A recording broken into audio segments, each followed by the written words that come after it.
Prescott in the building as Cowboys voluntary workouts begin today. A little pep in his step, getting ready to go. It says back 4 more.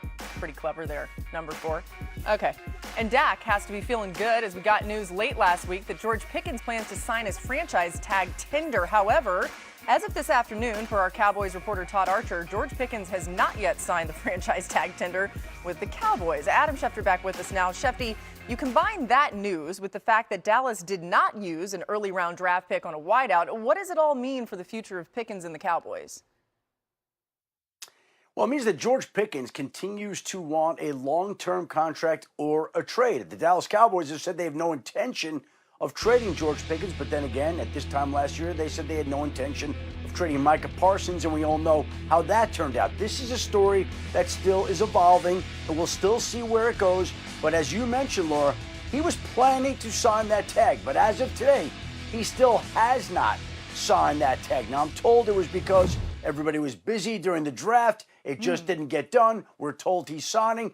We haven't been told he's not signing the tag, that his plans have changed. But it is interesting that it's Monday, and that came out on Thursday, and it's not signed, and he's not contractually obligated to be there at any point during the offseason until he does sign that tag, and he cannot be traded until he signs that tag. So there's a lot left there that's still to unfold. And in the interim, the Dallas Cowboys did get a deal done today with the former veteran wide receiver Marquez Valdez-Scantling, who's signing a 1-year deal as he now moves on to the Dallas Cowboys. Okay, yeah, it does feel like there's not much that would be more important than getting George Pickens to sign that franchise tag tender. So if that didn't happen, it makes you think there's still a possibility that a trade could happen.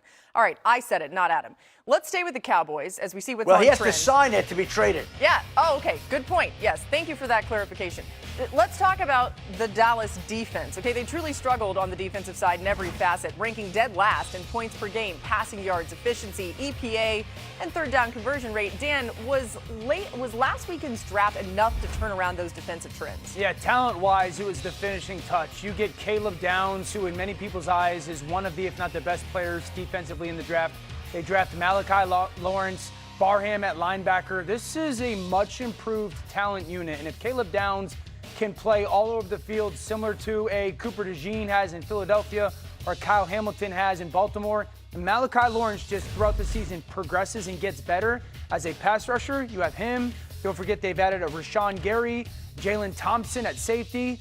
This is a defense that on paper should be a top 12 defense in the league. If the offense plays in Dallas the way it has, the Cowboys are going to be a much improved and playoff contending football team. That's a massive jump. I hear you. Next up, the Bears and their lack of pass rush. Chicago had an opportunistic defense with turnovers and big plays, but they couldn't get after the quarterback. Barely, noticeable pass rush, ranked bottom 4 in pressure rate to go with a sub 6% sack rate last season.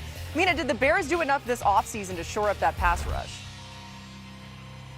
They did not, and I feel bad because I liked their draft. Like Dylan Thieneman, no one thought he was going to be there at 25. They needed a safety. I understand that, adding a center, great blocking tight end out of Stanford, Sam Rush. But as you pointed out, the pass rush was the most glaring need on this team, and unfortunately, they did not come out of this draft with any pass rush help to add to Montez Sweat, Note Ingbo, and Booker and company. So I do think that the Bears are going to still need help, and I wouldn't be surprised if they have to make a move in season to augment that rush. Last, we turned to New England when we last saw the Patriots on the field. Drake May got pressured 19 times and sacked 6 times in the Super Bowl.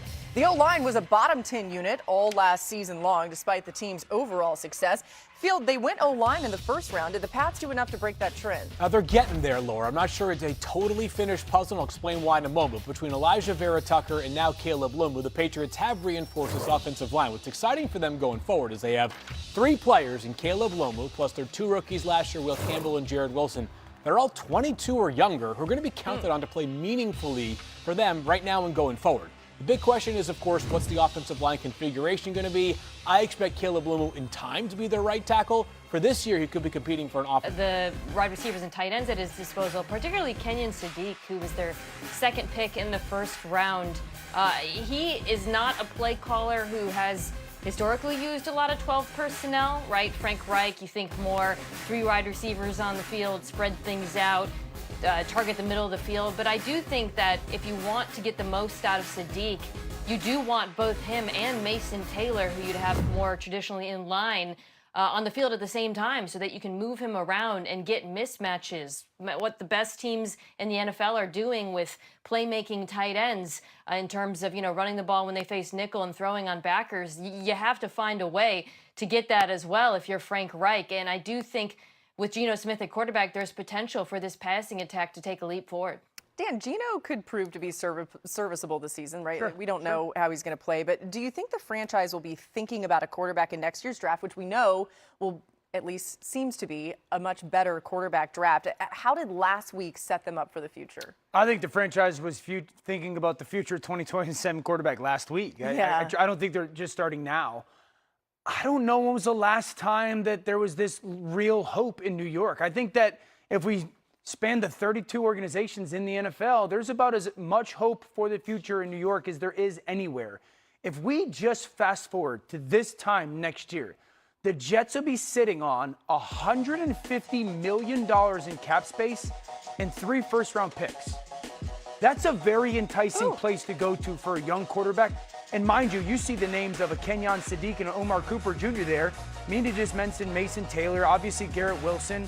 This is a young and talented offensive line as well. And so, if you're a quarterback and historically don't go to the Jets, I would argue that right now and in the future, the Jets are a place that a young quarterback, as long as Frank Reich proves that he's got a grasp of what's really going on in the NFL, I think it's a very enticing place to go play.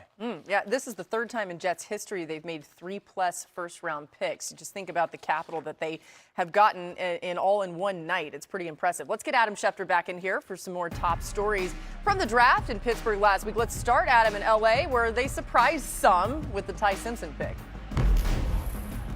Well, are the reverberations of the Rams selecting Ty Simpson with the 13th overall pick still are being felt. Sean McVay said his mood after the pick that night had nothing to do with Ty Simpson. He was trying to be respectful to Matthew Stafford, who during the afternoon on Thursday, they called him, they called Stetson Bennett to let them know that they intended to take Ty Simpson, which they did later that night. Meanwhile, Vanderbilt quarterback Diego Pavia will work out this weekend for the Baltimore Ravens on a tryout basis. This is after he went through the draft and was not selected by any team. Keep in mind, this is a workout this weekend. He could work out for another team holding a mini camp next weekend, not under contract yet, but going to camp this weekend with the Ravens. And the 49ers still are hoping to trade Brandon Ayuk and are determined to hold on to him as long as they need to until they can make some sort of trade happen. A lot of people believe that Washington is possible for Brandon Ayuk, where he would be reunited with his college teammate Jaden Daniels, but the Niners want to try to extract something in return for a player that they paid handsomely on a long-term contract extension, and for the time being are unwilling to release him. Man, yeah, it's really what Dan? We're going It's to just a very odd situation. It's you watch bizarre. the highlights, you know, you're like, man, this guy's a really good player, and then I don't know what's going on. Haven't been able to get in touch with him. I mean, there's just so much to it, right? There's a lot of layers. But Mina, if the 49ers do move on, is there a team for Ayuk that makes the most sense to you?